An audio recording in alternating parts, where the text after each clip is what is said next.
오늘 우리에게 주신 하나님의 말씀은 갈라디아서 강의 두 번째 시간인데요. 갈라디아서 1장 11절부터 24절까지의 말씀이고요. 지난 시간에는 다른 복음은 없다라는 주제였다면 오늘은 오직 하나의 복음에 포커스가 맞춰져 있습니다.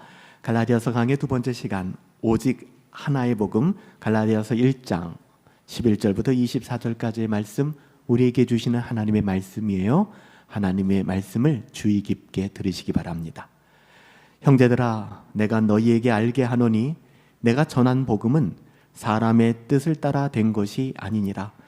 이는 내가 사람에게서 받은 것도 아니요 배운 것도 아니요 오직 예수 그리스도의 계시로 말미암은 것이라.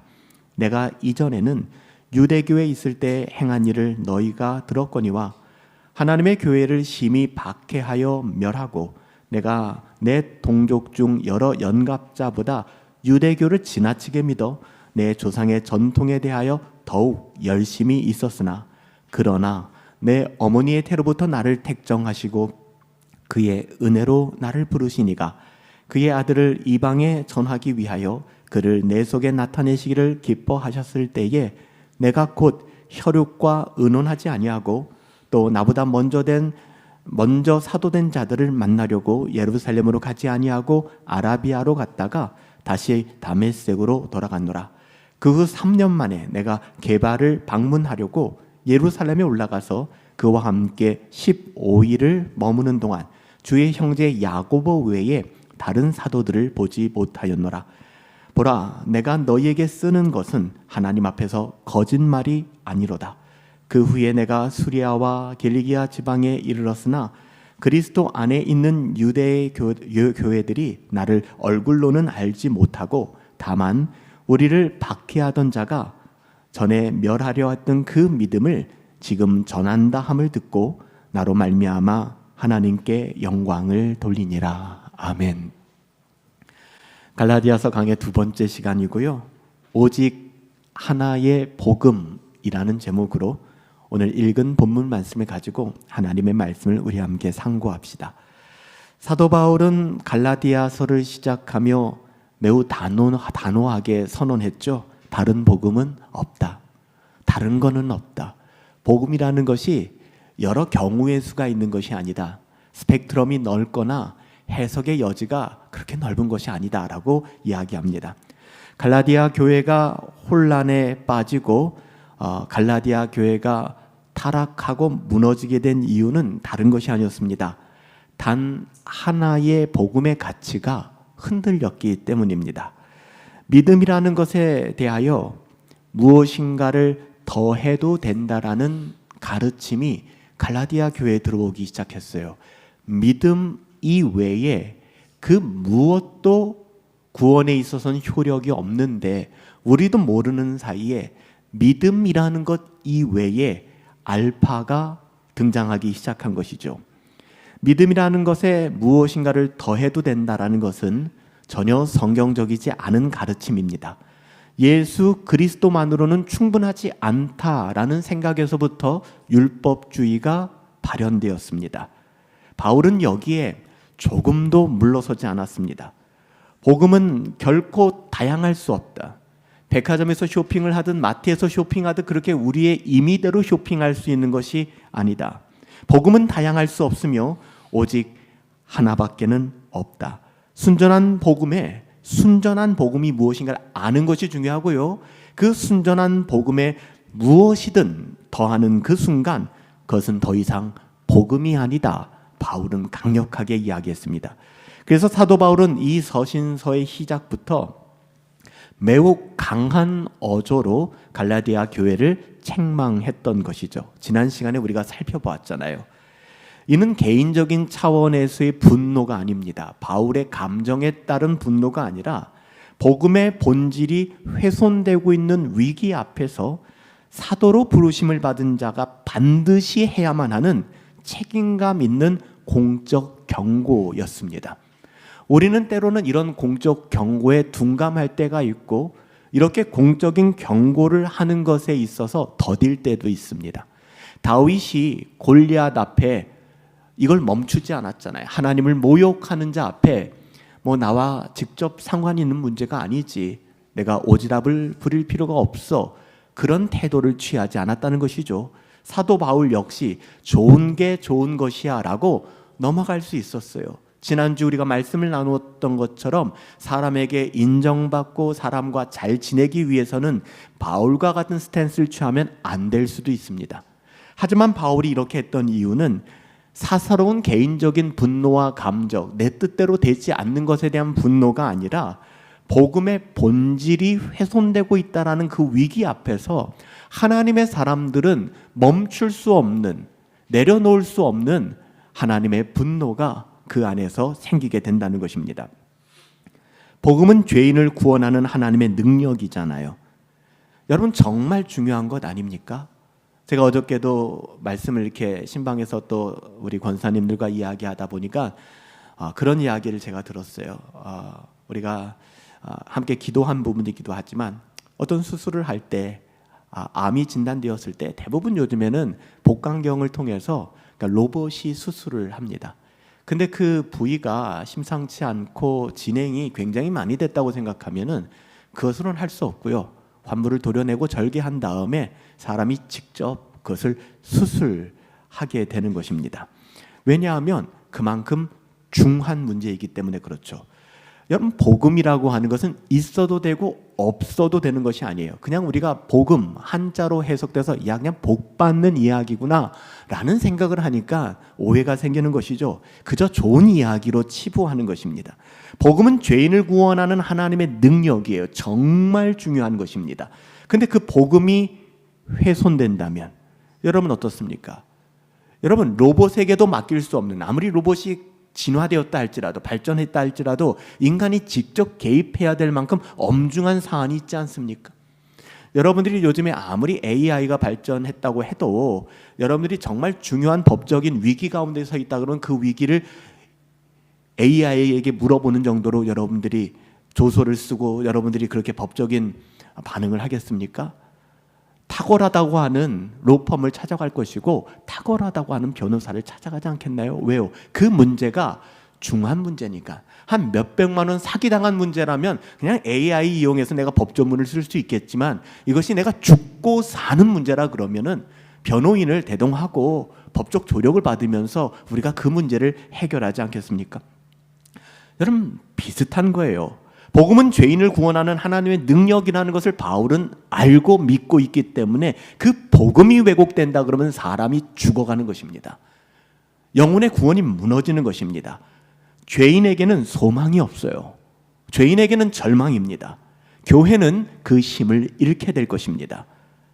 그래서 오늘 본문에서 사도 바울은 다른 복음은 없다, 지난 시간에 강조하고 나서 한 걸음 더 들어가 이제는 다른 복음이 없다는 피상적인 이야기가 아니라 이 복음밖에는 없다. 왜 내가 전하는 복음만이 참된 복음인가? 왜 사도 바울이라는 사람이 전한 그 복음, 우리가 처음 전했던 그 복음만이 진짜 복음인가에 대해서 논박하고 논증하는 것이죠. 그런데 이 부분을 설명하는 방식이 오늘 본문을 보면 굉장히 독특합니다. 성경을 좀 읽어보신 분들이라면 지난 시간에 갈라디아서 서두도 참 이상하다, 이렇게 시작하는 서신서가 없는데 라고 생각하셨을 것이고, 바울이 논증하고 논박하는 부분들을 익히 아시는 분들이라면 바울이 이런 식으로 접근하는 것이 흔한 방법들은 아닙니다. 바울이 자기의 신학 체계로 이야기를 풀어가는 것이 아니라 자신의 삶의 이야기, 쉽게 얘기하면 간증이죠. 오늘날 간증이라는 것이 너무 퇴색되고 변질되었기 때문에 조금 어려움이 있지만, 건강한 간증은 복음을 증거하게 되고 복음을 변호하는 데 굉장히 유익합니다. 바울이 간증하고 있는 거예요. 자신의 인생 이야기를 하기 시작합니다. 내가 어떻게 회심하게 되었는가를 뜬금없이 이야기하기 시작하는 것이죠. 바울의 서신 전체를 놓고 보면은 바울이 신약 성경에서 3분의 2를 썼는데 그 모든 서신서를 여러분 읽어보면 이렇게 길고 자세한 자전적 설명이 몇 안 됩니다. 고린도서에 좀 나오고요. 사도권을 부인했던 고린도서에 좀 나오고, 그리고 오늘 본문이 그래요. 갈라디아서가 그렇습니다. 그 이유는 분명한 것 같아요. 바울이 전한 복음, 바울이 전하고 있는 이 복음이 인간적인 사상이 아니다. 다시 말하면 인간의 해석과 인간의 경험에 의해서 만들어질 수 있는 것이 아니다. 후천적으로 학습된 교리도 아니다. 그렇다면 너희들이 말하는 게 맞을 수도 있다. 나도 너희들의 생각들 중에 하나를 가지고 있는 사람이니까. 바울이 그렇게 얘기하는 것이죠. 그게 아니라는 거예요. 바울이 간증하는 이유가 여기에 있습니다. 오직 예수 그리스도께로부터 직접 받은 복음, 직접 계시를 받은 복음, 다시 말하면 누군가로부터 학습된 그 교리가 아니라 사도 바울, 우리가 바울을 사도라고 부를 수 있는 것은 그가 부활하신 주님을 직접 만났다는 것입니다. 그리고 주님이 게바, 베드로에게 그랬던 것처럼 야고보에게 그랬던 것처럼 부활하신 주님이 직접 바울에게 계시해 주었다는 거예요. 유대에서 온 사람들은 갈라디아 교회를 향하여 편지를 쓰면서 바울의 그 부분을 가지고 이간질시켰잖아요. 그 바울이라는 그 친구 요즘에 좀 핫한 친구인 것 같은데 그 친구 뭐 족보가 있나? 그 친구 뭐 예수님 살아계실 때 있기나 했었나? 그냥 숟가락 하나 얻는 친구 아니야? 그 친구 문제 있어 하면서 슬그머니 율법의 핵심인 할례를 들이댔던 거잖아요. 바울은 그래서 이야기하는 겁니다. 내가 전하는 복음이 진짜 복음이라는 것을 이야기하기 위하여 간증하기 시작하는 거예요. 오늘 본문 11절 12절에 보시면 이렇게 시작하죠. 형제들아 내가 너희에게 알게 하노니, 간증하는 거예요. 내가 전한 복음은 사람의 뜻에 따라 된 것이 아니니라. 내가 전한 복음은 사람에게서 받은 것도 아니고 사람에게서 배운 것도 아니고 뭐라고 얘기합니까? 솔라, 오직 예수 그리스도의 계시로 말미암은 것이다. 바울이 이렇게 말하고 있는 거예요. 내가 이렇게까지 여러분들에게 단호하게 이야기하는 이유는 내가 전한 복음은 사람이 만들어낸 게 아니에요. 예수 그리스도께서 직접 나에게 계시하여 맡기신, 이방인들에게 복음을 전하라 맡기신 진짜 백이 복음이에요 라고 이야기하는 것입니다. 바울은 이런 복음을 유일한 복음이라고 얘기합니다. 내가 전한 복음을 내가 뒤엎는다고 해도 나는 저주를 받을 것이다 라고 이야기할 정도로, 하늘에서부터 온 천사라고 할지라도 이 복음을 훼손할 수 없다, 변경할 수 없다라고, 불가역적인 복음이다 라고 얘기하는 것입니다. 바울은 이것을 통하여 왜 복음은 하나일 수밖에 없는지를 차근차근 앞으로 우리가 읽은 이 말씀을 통해서 이야기합니다. 이어지는 13절 14절에는 바울의 구체적인 간증, 그러니까 구원 이전과 이후에 대해서, 이게 간증이거든요. 간증을 시켜보면, 간증을 잘 모르시는 분들은 예전에 내가 술 마시고 얼마나 방탕하게 살고 세상을 얼마나 누리고 살았는가의 방점이 찍히는 경우가 굉장히 많아요. 그래서 간증을 듣고 나면은 저 사람 옛날에 그냥 잘 나가던 사람이었구나, 끝나는 거예요. 중요한 것은 그러던 내가 어떻게 바뀌었는가 하는 것입니다. 그리고 무엇 때문에 내가 바뀌게 되었는가를 이야기해야 되는 거예요. 그런데 보면은 뭐 조폭이었던 분들, 이단 교주였던 분들, 이런 분들이 하는 간증 가만히 듣다 보면은 그들의 이전 삶이 너무 강력하다 보니까 이후에 변화된 삶에 대한 이야기들이 별로 없는 것 같아요. 잘못된 간증이죠. 간증을 통해서는 하나님의 영광이 드러나야 되고요. 세상과 나는 간 곳 없고 구속한 나의 주님만이 드러나야만 합니다. 그래서 바울의 간증을 여러분 잘 보세요. 여기 보시면 바울은 자신의 회심 이전의 삶에 대하여 하나도 숨기지 않습니다. 그리고 아주 간략하게 이야기합니다. 이거 숨기고 싶은 이야기예요. 지금 자기가 사도지 않습니까? 그런데 율법주의자들과 유대주의자들이 저 친구 예전에 교회를 핍박하던 사람이야. 여러분, 이거는 청문회를 거친다 그러면 굉장히 치명적인 조건이 되는 것입니다. 예전에 나의 이력이 교회를 무너뜨리던 이력이에요. 교회에 덕을 세우지 못하던 이력입니다. 그런데 바울은 이런 삶을 전혀 숨기지 않습니다. 과거의 수치스러움이 더 이상 바울의 발목을 잡고 있지 않다라는 증거죠.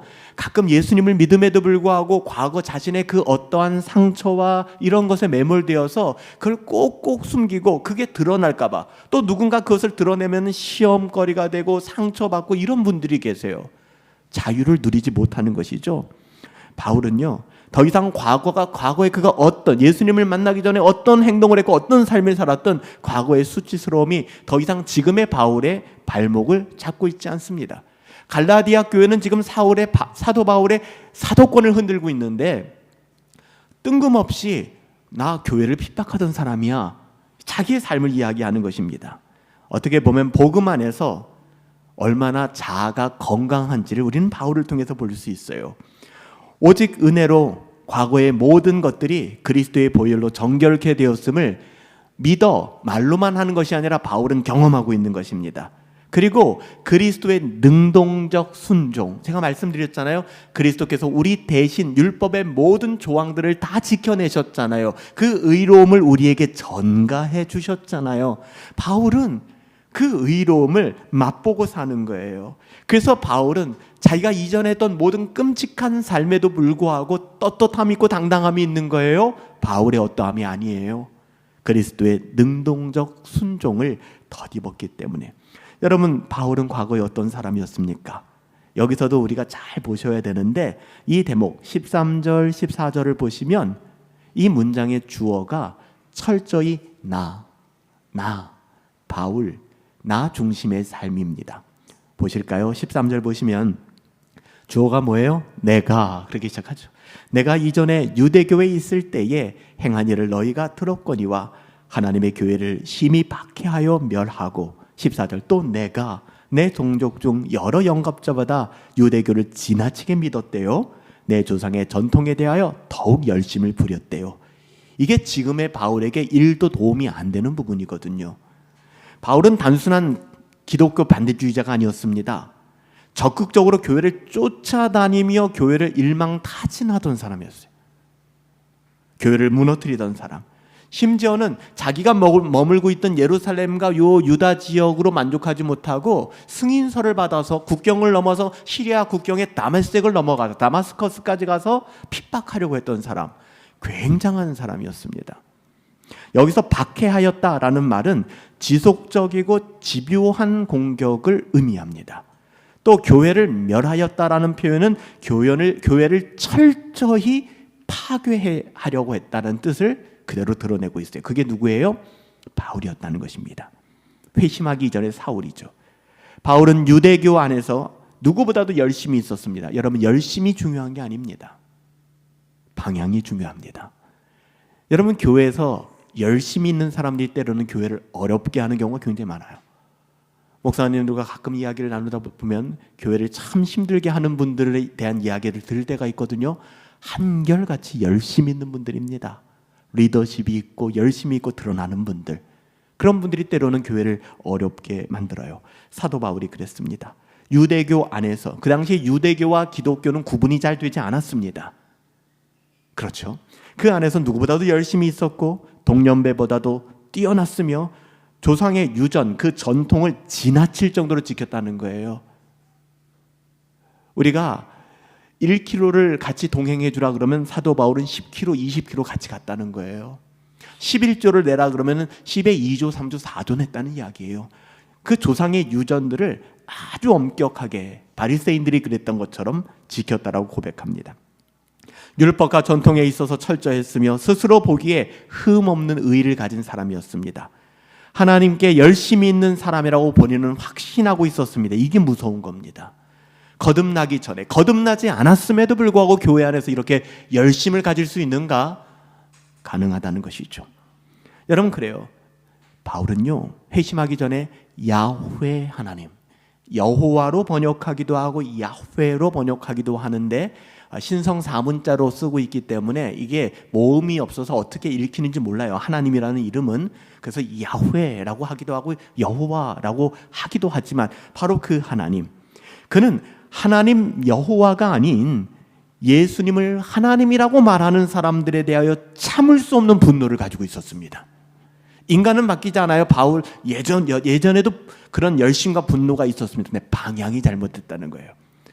이런 하나님에 대한 오해는 그가 열심을 내면 낼수록 교회를 핍박하는 자로 만들었고 교회를 무너뜨리는 자로 만들었다는 것입니다. 그래서 여러분, 우리가 갈라디아서 강해를 들으면서 고민해야 될 것은 순간의 열심이 아니에요. 뜨거움이 아닙니다. 나는 복음을 바르게 알고 있는가? 그 은혜의 복음이 내 안에서 왕노릇하고 있는가? 비록 바울은 열정이 있었고 진지했고, 여러분 바울 진지했습니다. 자기 확신이 가득했지만 그는 복음을 오해하고 있었습니다.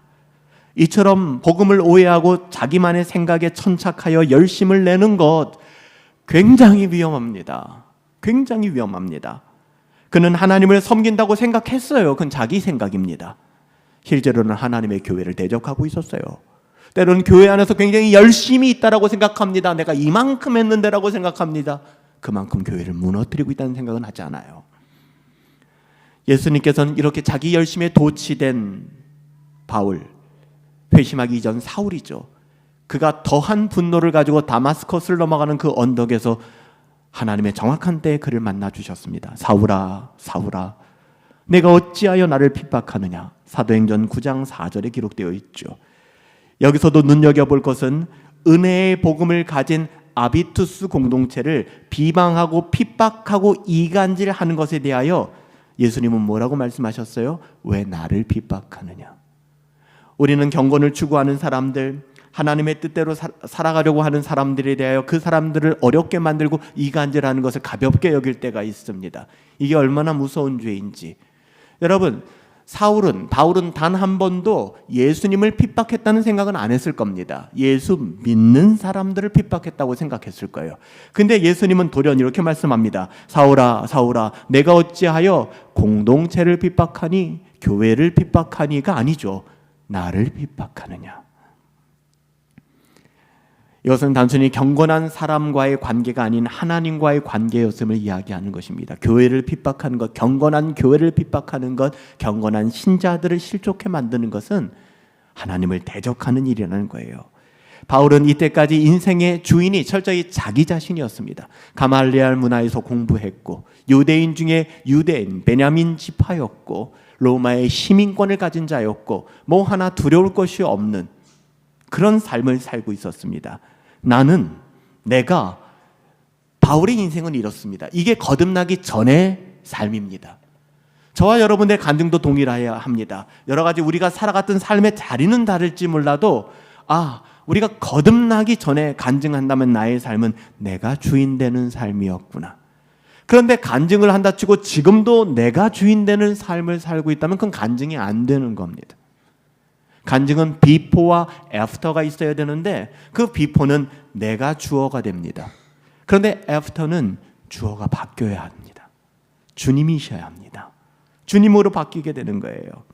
바울이 간과하고 있었던 것은 전적으로 타락한 인생, 인간의 선함을 기대하고 있었던 것 같아요. 인간은 total depravity, 전적으로 타락한 자. 여러분, 이것을 인정하지 않는 한 복음을 받아낼 수가 없습니다. 인간은 전적으로 타락했기 때문에 인간은 전적으로 구원에 있어서 무능력합니다. Total inability. 인간은 전적으로 무능력해요.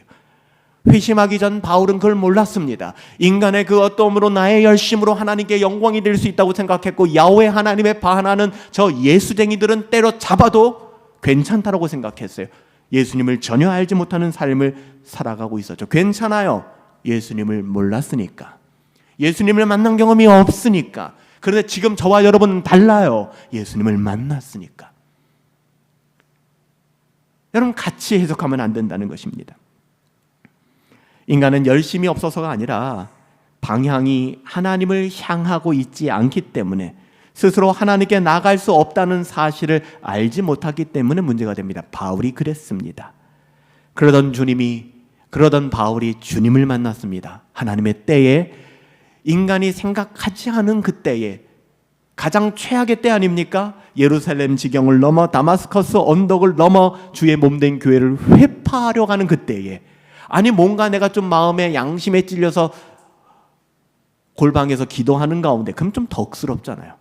그런데 내가 완전히 극단에 치우쳐서 악을 도모하고 있을 그때가 하나님의 때였어요. 하나님이 바울을 부르셨습니다.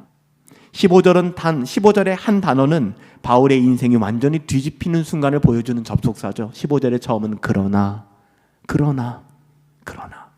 내가 어떻게 살았든, 내가 주인 되어 살았던 수많은 나의 인생의 족적들을 다 무의미하게 만드는 한 가지 접속사. 그러나 내 어머니의 태로부터 나를 택정하시고 그의 은혜가 그의 은혜로 나를 부르신 이가. 여러분, 주어가 그의 은혜로 나를 부르신 이가 예수님으로 바뀝니다. 이제는 더 이상 자신의 삶의 주어가 내가 아닙니다. 내가 아닌 하나님으로, 예수님으로 주어가 바뀌게 돼요. 바울의 인생은 이때부터 하나님께서 주도하시는, 하나님이 이끄시는 인생을 살게 됩니다. 여러분이 잘 아시는 것처럼 나의 달려갈 길과 주 예수께 받은 사명, 그 은혜의 복음을 마치려 하면 나의 삶을 조금 더 귀한 것으로 여기지 아니하노라. 나는 날마다 죽노라. 나는 나의 인생을 배설물로 여기노라. 여러분, 그의 인생이 배설물이에요? 아니란 말이에요. 최고의 로마의 시민권을 지닌 사람이었고 아무도 함부로 할 수 없는 로마의 진짜 백이 시민권자. 가말리엘 문화에서 정말 석학, 그 당시에 알려진 가말리엘 문화의 석학, 그리고 베냐민 지파 중에 베냐민 지파 사람. 근데 뭐라고 얘기해요? 그 모든 것을 다 배설물로 여긴다는 거예요. 의미 없다는 거예요. 내가 예수님을 핍박했던 것이나 아니면 세상에서 높아졌던 모든 것이나, 그러나 이젠 아무 의미 없다는 것입니다. 바뀌었다는 거예요. 주님이 주도하는 삶. 그래서 나의 달려갈 길과 주 예수께 받은 사명, 은혜의 복음을 증거하려 하면은 나의 생명을 조금 더 귀한 것으로 여기지 않겠다. 나 지금 죽고 싶다. 주님 만나고 싶다. 내가 살면은 인생은 죄 짓는 공장이기 때문에 죄를 지을 수밖에 없는 존재이기 때문에 나 인생 더 이상 살고 싶지 않다. 주님 나 좀 데려가 주세요 라고 하지만 하나님께서는 바울에게 말씀하시죠. 내가 해야 될 것이 있다는 거예요. 그 은혜의 복음을 마치려 하면 나는 지금 죽고 싶지만 하나님이 부르시고 맡기신 복음이 있기 때문에 난 내 인생 살아간다. 갈라디아서 2장의 고백이 그거잖아요. 여러분, 이는 바울이 하나님을 발견한 사건이 아닙니다. 바울은 예수님을 핍박하기 위하여 교회를 잔해하기 위해서 다마스커스를 살기등등하게 넘어가고 있었어요. 여러분, 오늘 공동체 성경 내용도 그렇잖아요. 나에게도 요나단 같은 친구가 있으면 좋겠다. 미가 같은 사람이 있었으면 좋겠다. 여러분, 하나님을 보셔야 해요. 하나님이 하시는 겁니다. 우리의 삶이 어떤 상황이든 어떤 정황이든 그 모든 그 어떤 상황과 정황 다 뛰어넘을 수 있는 힘과 능력은 하나님께 있습니다. 엘샤다이의 하나님. 근데 그 하나님을 신뢰하지 못하는 거예요. 여러분, 바울이 노력하고 애써서 하나님을 발견한 것이 아니라 하나님이 바울을 찾아오신 사건이 바울의 구원 사건이었습니다. 그러면 잠깐 우리도 마찬가지라는 거예요. 우리가 썩 그럴듯해서, 우리가 이 정도가 돼서가 아니라 우리는 인생 나락에 떨어진 존재인데 그럼에도 불구하고 하나님이 나를 찾아오셨구나. 나의 구원은 나의 어떠함으로 설명될 수 있는 것이 아니라 전적인 하나님의 은혜구나. 불가항력적 은혜라고 합니다. 조금 어려운 말로 하나님의 효과적인 부르심. 하나님의 부르심에는 후회함이 없기 때문에, 하나님이 부르시면 그것은 바로 사건으로 드러나기 때문에 효과적 부르심이라고 얘기하는 거잖아요. 우리가 교리 모임 때 다 다루었던 용어들이지만, 여러분, 이것이 그냥 어디서 탁 튀어나온 교리가 아니에요. 불가항력적 은혜, 효과적인 부르심, 이게 어디서 탁 튀어나온 것이 아니라 오늘 본문의 내용이 증언하고 있는 것입니다. 회심이라고 하는 것은 더 좋은 종교로 나아가는 게 아닙니다. 삶의 주인이 바뀌는 거예요. 좀 쉽게 표현했습니다, 제가. 회심은 삶의 주인이 바뀌는 겁니다. 이전에는 내가 결정했고 내가 책임졌지만 이제는 하나님이 일하시고 그 부르심에 응답하면서 살아가는 삶으로 바뀐 것이 신자의 삶입니다. 그래서 바울은 이후의 삶에 대하여 갈라디아서 2장 20절에 뭐라고 얘기합니까? 내가 그리스도와 함께 십자가에 못 박혔다. 나 잠깐 기절한 거 아니다. 잠깐 내가 내 어떤 그런 고난을 유보한 게 아니다. 나 죽었다는 거예요. 이 당시에 십자가는 실제 했던 처형 방식이었습니다. 우리가 생각하는 십자가 목걸이, 십자가 장식이 아니었습니다. 십자가라는 이야기만 들으면은 온몸에 전율이 일어나는 극도로 공포스러운 사형 틀이었습니다. 근데 바울이 얘기합니다. 이제 내가 그리스도와 함께 십자가에 못 박혔나니 이제는 내가 사는 것 아니다. 내가 왜 사냐고 묻는다면 오직 그리스도께서 사시는 그 은혜 가운데가 살아가는 것이다. 내 삶의 목적은 이거야. 나의 달려갈 길과 주 예수께 받은 사명, 은혜의 복음 전하는 거. 그렇기 때문에 여러분들 오늘 이 갈라디아서 말씀을 묵상하시며 회심의 문제를 점검하신다면, 나 가끔 그런 고민하시잖아요. 성찬에 참여할 때마다, 아니면 이런 메시지를 들을 때마다 나 구원받았나? 때로는 너무나도 쉽게 난 아닌 것 같아. 여러분, 구원의 의미가 무엇인지 알지 못하고 하나님의 심판이 무엇인지 모르기 때문에 너무나도 쉽게 목사님 저는 아닌 것 같아요 라는 말을 하는 거예요. 그 심판이 무엇인지를 안다면 절대로 그런 말을 할 수 없어요. 진지하지 않은 거예요. 그래서 우리는 우리의 회심의 문제를 점검할 때면 이런 그러나가 있는가? 인생의 주어가 바뀌었는가? 신앙생활을 오래 했는가? 종교적으로 열심을 내며 살아왔는가? 보다 훨씬 더 근본적으로 중요한 것은 인생의 주어가 바뀌었는가 하는 것입니다. 여전히 나 중심으로 살아가고 있지는 않은지, 하나님이 나의 삶을 이끌어 가시는 분으로 나의 삶은 고백되어지고 있는지, 아니면은 다른 지체들이 다른 공동체에서 우리를 바라봤을 때 그런 아비투스가 있는지, 저 사람 뭔가 달라. 이게 중요해요. 이것이 참된 회심의 기준이 되는 것입니다. 바울은 자신의 회심 이야기를 감동적인 간증으로만 끝내지 않습니다. 그는 자신의 경험을 통해 하나님이 베푸신 구원이라는 것이 무엇인지, 구원, 복음 이런 말이 교회에서 많이 통용되는 말이지만 그 의미가 진짜 무엇인지는 설명하지 못하는 분들이 대다수라는 것이죠. 그게 문제입니다. 그게 마귀의 전략입니다. 익숙해질 뿐이지 그 의미를 몰라요. 그래서 바울은 그의 구원 사건에 대하여, 구원이 무엇인지에 대하여, 어떻게 구원이 시작되는지에 대하여 설명을 시작합니다. 바울이 회심의 이야기를 언급한 것은 자기를 드러내고 자기를 돋보이고 나 이만큼 이상한 사람이었는데 이렇게 변했어, 여러분 그런 체험담을 얘기하려고 하는 것이 아니라, 바울은 자신의 치부를 드러내고 자신의 삶을 변화시킨 하나님의 은혜를 이야기하면서 드러내기를 원하는 건 내가 아니라 복음이에요. 참된 복음. 왜 지금 갈라디아 교회가 거짓 복음, 다른 복음에 매몰되었기 때문에 참된 복음, 그 복음을 드러내길 원했던 거예요. 구원의 본질을 갈라디아 교회에 증언하고 있는 것이죠. 15절, 16절이에요. 구원이 어떻게 시작되고 어떻게 우리에게 임하는지를 세 가지 단계로 이야기하거든요. 보세요. 15절 보시면, 그러나 내 어머니의 태로부터 나를 택정하셨대요. 먼저는 택정하심이 있고요. 근데 그 택정이 언제요? 내가 다마스커스를 넘어갈 때가 아닙니다. 내가 어머니의 태에 있을 때라고 얘기해요. 기가 막힌 얘기죠. 그러면 내가 가말리알 문화에서 공부할 때도, 내가 지나친 율법주의자가 되어서 주의 몸된 교회를 회파하고 다닐 때도 이미 하나님은 나를 택정하셨다는 것인가? 그렇다는 것입니다. 그래서 우리는 우리의 어떠함을 가지고 나는 구원받았나 구원받지 않았나를 성급하게 판단하고 다른 누군가를 재단해서는 안 된다는 것이죠. 그러나 내 어머니의 태로부터 나를 택정하시고 그 은혜로 나를 부르신 이가, 택정하시고 뭐 했대요? 부르셨다는 겁니다.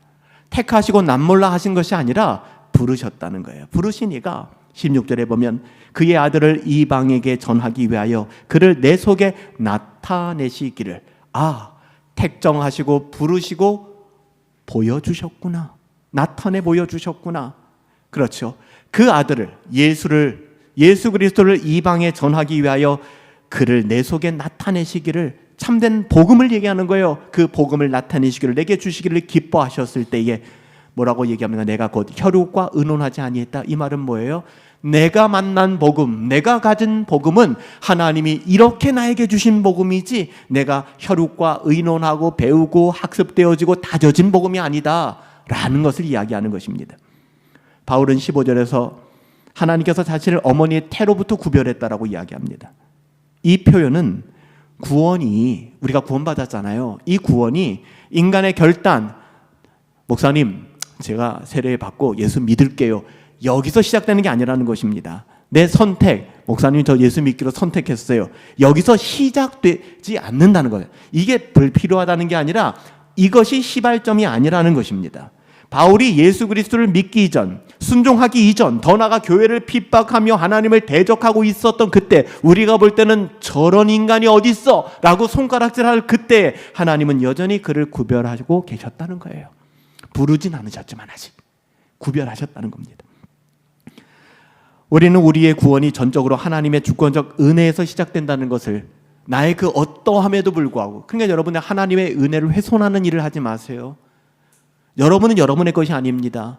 여러분이 자존감이 무너지고 나는 쓰레기 같은 인간이야, 나는 불가능해, 나는 끝났어 라는 것 자체가 하나님의 은혜를 모욕하는 일입니다. 우리의 그 어떠함에도 불구하고 하나님의 주권적 은혜는 사라지지 않습니다. 우리가 순종했기 때문에, 택함을 받은 것이 아니라 택함을 받았기 때문에 하나님의 부르심이 있을 때 순종하게 된 거예요. 택하심을 받지 못했다면 하나님이 부르실 때에 그는 반응하지 않습니다. 하지만 우리가 하나님의 부르심에 반응했다는 것은 우리의 그 어떠함이 아니라 하나님이 우리를 택정하셨구나, 구원의 신비가 있구나 라는 것을 알게 되는 것입니다. 에베소서 1장 4절에 가서는 사도 바울이 뭐라고 얘기하냐, 창세전이라고 얘기합니다. 어머니의 태중이 아니라 더 기가 막힌 표현이에요. 창세전에 그리스도 안에서 우리를 택하사, 저와 여러분을 택하셨대요. 하나님께서 언제요? 창세전에. 존 밀턴의 신락원, 복락원이라는 고전에 보면 인간이 파라다이스, 그 낙원을 잃어버리잖아요. 죄로 말미암아. 그때 성부, 성자 하나님이 대화하는 장면이 나와요. 밀턴의 신락원에 보면. 이미 그때부터 예수님은 자원하여 우리의 구원에 관한 이야기를 하시고 하나님이 그것을 기뻐하시는 그 관계들이 등장한단 말이에요. 우리의 구원은 언제부터요? 창세전에 그리스도 안에서 우리를 택하셨다는 거예요. 이것을 우리가 무조건적 선택이라고 얘기합니다. 이 말에 기독교 안에서도 굉장한 거부감이 있어요. 무조건적 선택이라는 말, 이거는 이 용어가 담고 있는 은혜를 모르기 때문에 하는 말입니다. 이 무조건적 선택이라고 하는 것은 하나님께서 사람 안에서 어떤 가능성, 하나님이 우리 안에서 어떤 가능성을 체크하기 시작하면 이미 여러분 우리는 재앙 아닙니까? 우리에게 무슨 가능성이 있습니까? 우리의 공로, 이런 것에 의해서 선택한 것이 아니라는 거예요. 오직 하나님의 기쁘신 뜻, 하나님의 기쁘신 뜻에 따라 은혜로 우리를 택하셨다는, 이것을 무조건적 선택이라고 하는 거예요. 이것에 반대하는 알미니우스 신학에 기초한, 오늘날 대한민국의 교회도 거의 70-80% 이상이 인본주의와 알미니안적인 신학을 가지고 있는데, 이들이 가지고 있는 것은 무조건적 선택이 아니죠. 구원도 너 하기 나름이야. 벤자민 플랭클린이 얘기했던 하늘은 스스로 돕는 자를 도와. 그러니까 네가 열심히 도우면 하나님이 그걸 보고 너를 그렇게 해줄 거야. 이게 여러분 종이 한 장 차이거든요. 지금 사도 바울은 근본적으로 이런 신학에 대하여, 이런 거짓 가르침에 대하여 극단적으로는 율법주의가 되지만 이것이 교회를 훼손함을 알고 은혜의 복음을 이야기하고 있는 거예요. 하나님께서는 우리를 택하셨습니다. 창세전에. 그리고 택하신 자들은 한 사람도 버리지 아니하시고 부르십니다. 은혜로 부르세요. 하나님의 택하심과 구별해 주심이 하나님의 영원한 계획이었다면 하나님의 부르심은 그 계획이 역사 속에서 발현되어지는 겁니다. 다시 말하면 우리들의 의식 속에서, 나의 삶 속에서 내가 그때 주님 만났어. 그게 바로 이 부르심의 순간입니다. 그 부르심의 순간이 하나님의 택함의 순간은 아니에요. 다시 말하면 우리가 굉장히 악하고 쓸데없는 삶을 살았는데 내가 삶을 개선하고 이러고 회개하니까 하나님이 기뻐 여기서 나를 부르셨구나가 아니라는 것입니다. 그렇게 우리의 구원이 설명되는 것이 아니라는 거예요. 우리를 부르시는 사건은 어느 날, 어느 순간 하나님이 정하신 때 우리는 몰라요. 그래서 여러분 때로는 자녀들에게, 아니면 신앙이 더뎌도 너무 더딘 성도들을 바라볼 때 하나님 언제까지입니까? 하지만 그건 우리 잘 몰라요. 그렇지만 분명한 것은 하나님이 택하셨다면 하나님이 부르실 것이기에, 물론 하나님이 지금도 사울아 사울아 부르실 수 있겠지만 그런 방식으로 부르지 않으세요. 이제는 전도의 미련한 방식, 사람들이 볼 때 전도 먹히겠어 하는 그 방식을 가지고 하나님이 누군가를 부르신다는 겁니다. 그래서 우리는 사도 바울처럼 주 예수께 받은 사명, 그 은혜의 복음을 전하는 일, 하나님의 통로가 되는 거예요. 부르심의 통로가. 그것이 우리의 삶에 중요한 것이죠. 우리에게도 그런 순간이 있었잖아요. 사도 바울에게는 다메섹으로 넘어가는 그때가 그랬고, 여러분은 언제가 그렇습니까? 저도 늘 간증하잖아요. 대학교 2학년 때 세상에 물들어 살아가던 그때에 하나님이 저를 교회로 부르시고 좋지 않은 의도를 가지고 교회를 찾아오게 하시고 저에게, 하지만 그 교회라는 공동체를 통해서 저의 죄를 보게 만드시고 깨닫게 하시고, 단 한 번도 고백한 적이 없었던, 나는 절대 무능력한 사람이구나. 인생을 한 22년 살아오면서 교만할 때를 교만하고 무지할 만큼 무지했던, 근데 주님을 만나고 나니까 고백되어지는 것은 나는 할 수 없는 것이 있구나. 내가 할 수 없는 것이 있구나. 그러나 저에게도 그 순간이 있었어요. 그러나 여러분들에게도 그러나의 순간이 있지 않았습니까? 여러분, 예수님께서는 우리를 찾아오시고 우리를 택하시고 그리고 우리를 부르시고 또한 우리에게 부르심에서 끝나지 않아요. 하나님을 알게 하십니다. 하나님이 저를 택하시고 대학교 2학년 때 저를 부르시고 거기서 머물게 하지 않죠. 복음을 깨닫게 하셨어요. 바울 같은 경우는 직접 복음을 계시해 주셨죠. 바울은 이것을 뭐라고 얘기합니까? 그 아들을 내 속에 나타내시기를 기뻐하셨다. 그래서 계시라는 말은 제가 누누이 말씀드렸죠. 베일을 벗기다라는 말이에요. 계시는 하나님이 주체가 되는 겁니다. 우리가 노력하고 알고 탐구한다고 알게 되는 게 아닙니다. 하나님이 보여주셔야 아는 것입니다. 그게 계시입니다. 바울은 그렇게 복음을 알게 됐다는 거예요. 베드로에게 배운 것이 아니라, 요한에게 배운 것이 아니라 우리 주 예수 그리스도로 말미암아. 바울은 다마스코스로 넘어가는 그 길에서 예수님을 만났습니다. 그러나 이것은 바울이 보려 해서 본 것이 아니라 하나님이 보여주셨기 때문에 보게 된 것이죠. 고린도후서 4장 6절에 보면 이 사건을 이렇게 표현합니다. 바울이 어두운데 빛이 빛이라 하시던 그 하나님께서 예수 그리스도의 얼굴에 있는 하나님의 영광을 아는 빛을 우리 마음에 비추어 주셨다.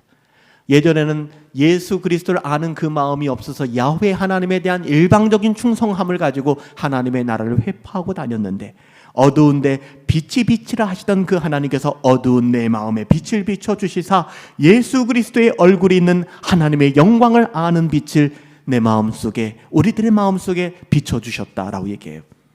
그래서 복음은 언제나 선물입니다. 저도 값없이 받았기 때문에 값없이 흘려보내는 것입니다. 믿음은 언제나 선물입니다. 계시는 인간의 노력의 결과가 아닙니다. 애쓰고 심서서 얻어내는 것이 아닙니다. 하나님의 주권적인 선물입니다. 바울은 오직 하나의 복음밖에는 없다고 말할 수 있었던 이유, 바울이 지난 시간에 오직 하나의 복음밖에 없다, 다른 복음은 없다라고 말할 수 있었던 이유, 이 복음은 사람의 생각이나 사상이나 체험에서 나온 것이 아니다. 그 율법주의자들이 편지를 썼던 것처럼 내가 그들 중에 한 사람이 아니다. 하나님께서 친히 예수 그리스도를 통하여 계시해 주신 그 사건에서 이 복음은 시작됐다. 이처럼 바울이 설명하는 구원의 본질은 처음부터 끝까지 간단합니다. 하나님께서 주도하시는 은혜의 역사입니다. 그래서 오늘 우리가 그렇게 찬양한 거예요. 오직 주의 은혜로. 은혜 아니면 살아갈 수 없네. 멜로디에 심취해서 타령하듯이 노래 부르고 찬양해서는 안 됩니다. 찬양할 때 여러분들, 저도 찬양을 선곡할 때 그걸 많이 고민해요. 그 가사가 어떤 의미를 담고 있는지, 오늘 말씀의 어떤 부분들을 우리가 고백할 수 있을지. 바울이 이제 이 복음에 대하여 왜 다른 복음은 없으며 오직 하나의 복음뿐인가에 대한 질문을 합니다. 바울이 왜 그토록 단호하게 다른 복음은 없다라고 말할 수 있는가? 그 근거는 무엇인가? 그 이유는 바울이 전한 복음의 출처와 권위가 절대적이기 때문에 그래요. 설교 시간에는 질문 받지 않아요. 여러분 혹시 이 있으십니까? 질문이 있으신가요? 이런 이야기는 나오지 않습니다. 왜 그럴까요? 저는 설교는 하나님의 말씀을 증언하고 하나님의 말씀을 어떻게 보면 하나님의 은혜를 드러내는 자리라고 생각하기, 하나님의 영광을 드러내는 자리라고 믿고 있기 때문에 거기에 대한 질문을 받지 않는 것이다. 그렇기 때문에 목회자가 하나님의 말씀을 깊이 상고하고 그 말씀을 분별하여 해야 되는 건 너무 기본적인 것이고요. 그래서 여러분, 설교라고 하는 것은 논쟁거리가 있고 질문을 받고, 왜? 이것은 고영훈이라는 사람으로 말미암은 것이 아니기 때문에 그렇습니다. 여러분, 그런 확신이 없이 설교를 저는 할 수 없다고 생각합니다. 설교가 자기 이야기를 하고 자기 생각과 자기 경험과 자기 지식을 자랑하는 자리가 되어서는 안 되는 것이죠. 복음이 드러나야 합니다. 바울이 전한 복음은 연구의 결과가 아닙니다. 오랜 신학적 사색과 그 사색의 산물도 아닙니다.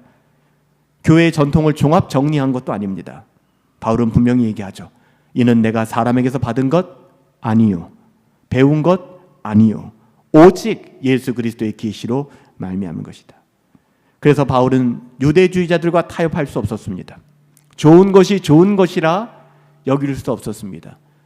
저도 적극적으로 찾아가 너 잘못됐어라고 얘기하지 않아도 우리와 결이 다를 수 있는, 결이 다를 수 있을까요?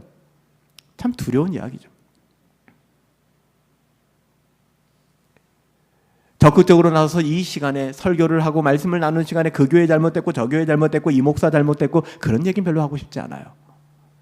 그럼에도 불구하고 대면하게 되는 경우들이 있거든요. 그럴 때는 저는 자제하지 않습니다. 내가 동의할 수 없는 부분들, 그리고 이것이 왜 성경적이지 않은 부분에 대해서는 저는 잘못된 복음에 대해서는 항거합니다. 사도 바울이 그런 것 아닐까요?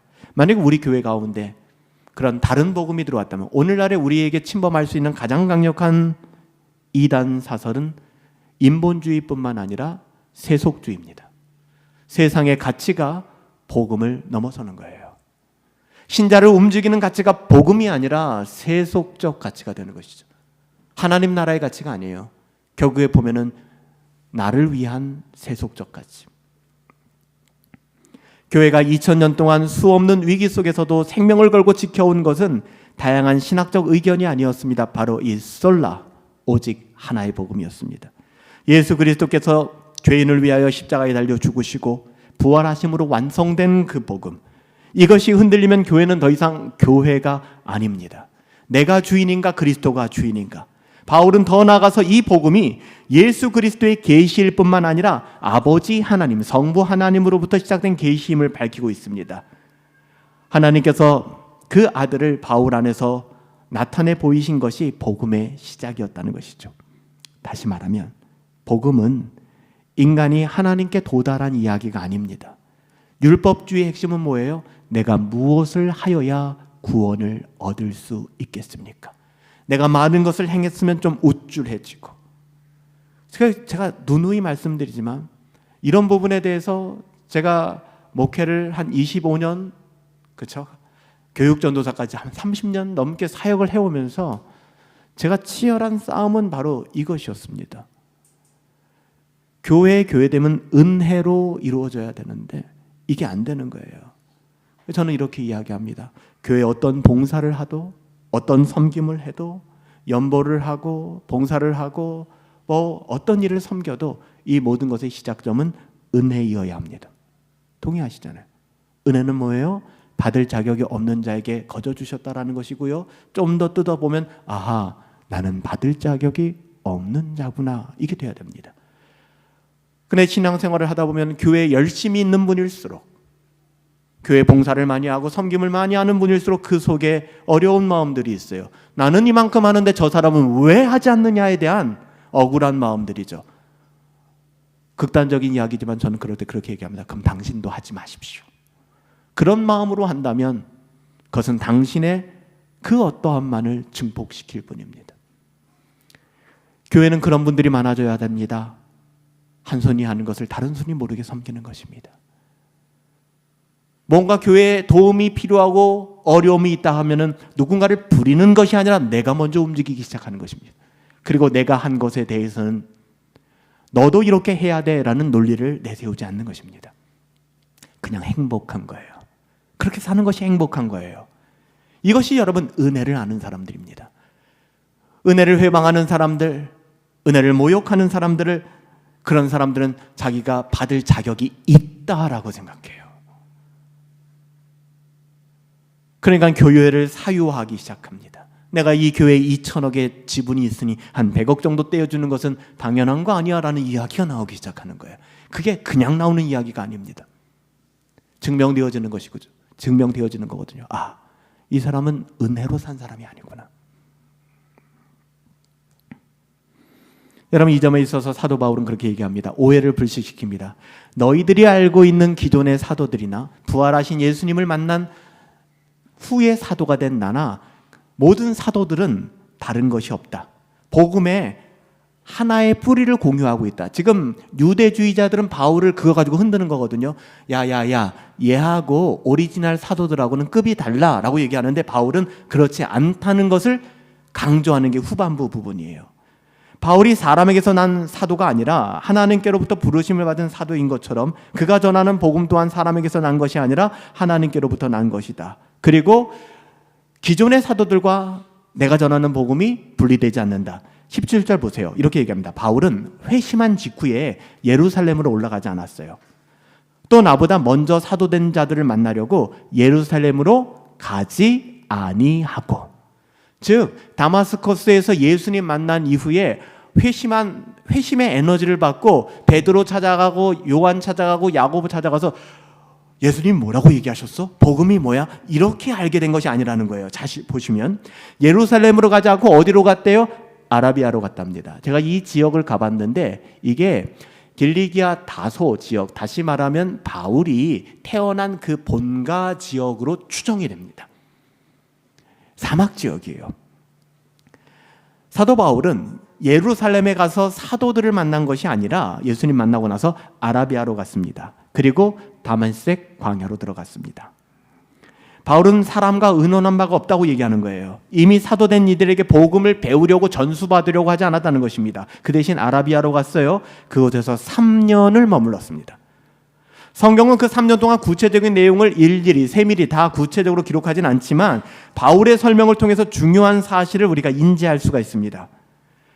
사도 바울 역시 여러분 예수님이 이 땅에서 몇 년 동안 공생애를 사셨죠? 3년 동안 공생애를 사시면서 제자들과 함께 하시고 동고동락하시며 복음을 가르쳐 주셨습니다. 사도 바울도 동일했습니다. 이 3년이라는 기간 동안에 성경은 침묵하고 있지만 아라비아의 광야에서 뭐 했겠습니까? 그는 부활하신 우리 주 예수 그리스도로부터 직접 가르침을 받게 된 겁니다. 여러분 이것을 부정한다 그러면 고린도 교회처럼 사도 바울의 사도권을 부정하게 되는 거예요. 이 사실은 바울의 복음이 결코 2차적으로 가미된 그런 복음이 아니라 재생산된 복음이 아니라 그곳에서 3년 동안 예수 그리스도로부터 직접 받은 복음, 그걸 이야기하는 것입니다. 그러기에 사도 바울이 전한 이 복음은 철저히 독립적이며 동시에 정통적인 거예요. 모든 사도들이 함께 나누었던 복음입니다. 왜? 예수님이 달라지진 않으니까. 예수님에게서 부여받은 복음. 이 복음은 예수 그리스도로 계시되어졌고 또한 하나님 아버지로부터 확증되어진 것. 그게 오늘 본문 18절부터 19절의 그 내용들이에요. 보세요. 그 후 3년 만에 내가 게바를 방문하려고 예루살렘에 올까 3년이나 아라비아에 있다가 이제 예루살렘으로 갔습니다. 그리고 거기서 누굴 만났어요? 게바는 이 베드로를 얘기하죠. 게바는 베드로, 반석이라는 뜻이죠. 베드로를 방문하려고 예루살렘으로 올라갔답니다. 그리고 15일 동안 예루살렘 교회에 머물러 있었습니다. 19절. 주의 형제 야고보 외에는 다른 사도가 없었습니다. 그러니까 사도는 두 사람과 접촉을 한 것이죠. 20절. 보라, 내가 너희에게 쓰는 것은 하나님 앞에서 거짓말이 아니로다. 그 위에 내가 이 사도들과 잠깐 15일 만난 이후에 수리아와 길리기아 지방에 이르렀으나 그리스도 안에 있는 유대의 교회들이 나를 얼굴로는 알지 못하고 그런 사람이 있다고 하던데 그 정도로만 알고 있지 얼굴을 본 적은 없는 거예요. 다만 우리가 박해하던 자가 지금 멸하던 그 믿음을 지금은 전한다 함을 듣고 나로 말미암아 하나님께 영광을 돌리느니라. 바울은 회심 직후에 예루살렘으로 가지 않았습니다. 무려 3년이 지나서 예루살렘을 방문했다고 얘기합니다. 이 시간적 간격 자체가 그의 복음이 사도들에게서 전수받은 것이 아니구나. 율법주의자들이 말하는 것처럼 유대주의자들이 말하는 것처럼 에이 바울이라는 그 친구 요즘 좀 핫한데 뭐 좀 그래. 이게 아니라는 것입니다. 더 중요한 것은 방문 목적이에요. 예루살렘 교회를 3년 후에 방문했다고 하잖아요. 바울은 예루살렘에 가서 복음을 좀 배워볼까? 야 거기 고수들이 많다고 하던데 이게 아니었습니다. 뭐라고 얘기합니까? 게바를 신방하기 위하여 갔다라고 분명히 이야기합니다. 이 표현은 가르침을 전수받기 위해 간 것이 아니라 이미 받은 그 은혜의 복음을 확인하고 점검하기 위하여 그러기 위해서 간 겁니다. 그리고 그가 만난 사람도 실명을 거론하잖아요. 굉장히 제한적입니다. 베드로와 주의 형제 야고보밖에는 없었습니다. 이 두 사람은 당대 예루살렘 교회의 가장 중요한 지도자였죠. 그럼에도 불구하고 바울은 두 사도, 이 다른 사도들을 두루 만나며 교훈을 받았다라고 얘기한 적이 없어요. 체류 기간도 15일에 불과했습니다. 바울이 왜 이렇게 주구장창 자기의 이야기를 갈라디아 교회에 하고 있는 것일까요? 우리가 이런 것까지 알아야 되나라는 생각하실지 모르겠지만, 바울이 이렇게 이야기하는 것은 참된 복음, 내가 전한 복음 외에 내가 전한 복음에 대한 그 권위와 가치가 어떤 것인가가 너무 중요하기 때문에 여러분 어떻게 보면 장황하게 이 부분들을 설명하고 있는 거예요. 여러분들도 오늘 말씀과 설교의 중요한 핵심을 놓치시면 안 돼요. 왜 이렇게 목사가 설교를 하고 있는, 이 부분이 뭐가 그렇게 중요한 것인지. 사도 바울이 전한 복음, 사도 바울이 이처럼 길고 자세하게 자기의 이야기를 들려준 이유는 단 하나, 복음은 하나뿐이라는 거예요. 그 복음은 예수 그리스도의 계시로 주어진 복음이라는 사실을 분명하게 하기 위하여. 복음은 우리의 경험에서 출발하지 않아요. 목사님, 제 경험으로는요, 제 생각으로는요, 그런 말씀하지 마세요. 복음은 우리의 결단해서 해보세요. 여러분 스스로를 믿으시나요? 그게 얼마나 갈 것 같아요? 복음은 하나님께서 친히 예수 그리스도를 통해 계시하여 준 은혜의 소식입니다. 그래서 복음은 더 뺄 것이 없습니다. 더할 것이 없습니다. 보완의 대상도 아니고 발전의 대상도 아니에요. 그래서 교회는 오래된 복음은 동일합니다. 왜 맨날 똑같은 소리예요? 그렇게 말씀하지 마세요. 교회는 변하지 않아요. 복음은 변하지 않습니다. 어떤 분들은 오래된 믿음의 선배들의 글이나 청교도 신학을 가지고 구시대 유물이라고 말씀하시는 분들도 계세요. 제가 아는 목사님들도 그렇게 얘기하는 분들이 계세요. 오늘날 신학이 얼마나 많이 진보했는데, 오늘날 신학의 스펙트럼이 얼마나 넓어졌는데 조나단 에드워즈 같은 소리 하고 있고, 로이드 존스 같은 소리 하고 있고, 칼빈 같은 소리 하고 있어. 신학은 발전해야 돼. 굉장히 위험한 것입니다. 굉장히 위험한 거예요. 우리는 오늘 사도 바울의 증언을 통해 스스로 묻고 답할 수 있어야 됩니다. 여러분, 말씀 정리합니다. 돌아보세요. 나는 복음을 알고 있는가? 여러분, 복음을 알고 계십니까? 그 복음을 무엇으로 확신할 수 있습니까? 참된 복음은 죄인된 우리가 행위가 아니라 오직 예수 그리스도의 십자가와 부활로 말미암아 의롭다 하심을 받았다는 거예요. 그리스도의 수동적 순종이죠. 우리가 율법을 지켜서 구원받지 않았고, 예수님께서 우리를 대신에 완전히 순종해 주셨으며 십자가에서 우리의 죄와 저주를 담당하셨고 부활로 생명을 여셨기 때문에 우리가 구원받았구나. 여러분, 이것을 포기해서는 안 됩니다. 이 구원은 전적인 하나님의 은혜의 소산이고 믿음으로만 받을 수 있는 거예요. 그러나 이 믿음은 동시에 여러분들에게 부탁드립니다. 꼭 기억하세요. 동시에 우리의 동의함이나 우리의 고백, 알고 있는데요 목사님, 저거 배웠는데요 목사님, 여러분 이렇게 빠져서는 안 됩니다. 그리스도를 믿는다고 하는 것과 그리스도를 팔로우한다는 것. 그래서 제가 누누이 말씀드렸죠. 신약 성경에 보면 예수님이 believe me, 나를 믿어라라고 말씀하신 경우는 둘셋밖에 안 돼요. 나머지 67번 뭐라고 말씀하셨는지 아세요? 나를 따르라. Come follow me. 그것을 신학적으로 교호적으로 썼다고 얘기합니다. 예수님은 믿으라라고 말씀하시기보다 나를 따르라라고 말씀하셨어요. 그리스도를 믿는다는 것과 그리스도를 따르는 순종은 분리될 수 있나요? 언어도단입니다. 불가능합니다. 순종은 구원의 조건은 아닙니다. 그럼 율법주의가 되고 인본주의가 되고 행위구원이 됩니다. 순종은 인간의 구원 조건이 아니라 구원의 열매입니다. 은혜로 시작된 구원은 반드시 삶의 전환을 맞습니다. 하나님이 택하셨다면 부르심이 있고요, 부르셨다면 하나님이 은혜의 복음을 계시해 주십니다. 복음은 우리에게 뭔가를 더하라고 요구하기 전에 이미 예수 안에 모든 것이 이루어졌음을 선포하지만 동시에 우리에게 예수와 동행하여 걸어갈 길을 제시하십니다. 그게 존 버년이 갈구했던 철로 역정입니다. 복음은 오늘도 우리를 부르십니다. 내가 주어진 삶, 혹시 내가 주어가 되어서 나의 삶을 살고 있지는 않는가? 하나님이 주어이신 삶, 하나님이 주인 되신 삶, 자기의 의를 붙들던 자리에서 십자가의 은혜로 나오는 삶, 그리고 우리의 삶을 조금 더 도덕적인 인생, 윤리적으로 합한 인생이 아니라 은혜에 사로잡혀 순종하는 그런 삶. 여러분, 다른 복음은 없습니다.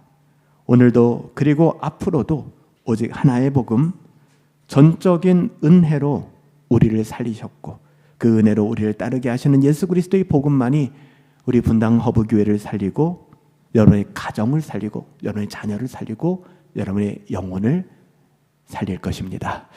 우리 같이 한번 기도하십시다. 이 시간에 기도하실 때는 제가 드린 질문을 가지고 하나님께 기도하십시오. 나는 복음을 알고 있는가? 정말 알고 계신가요? 정말 알고 계신가요?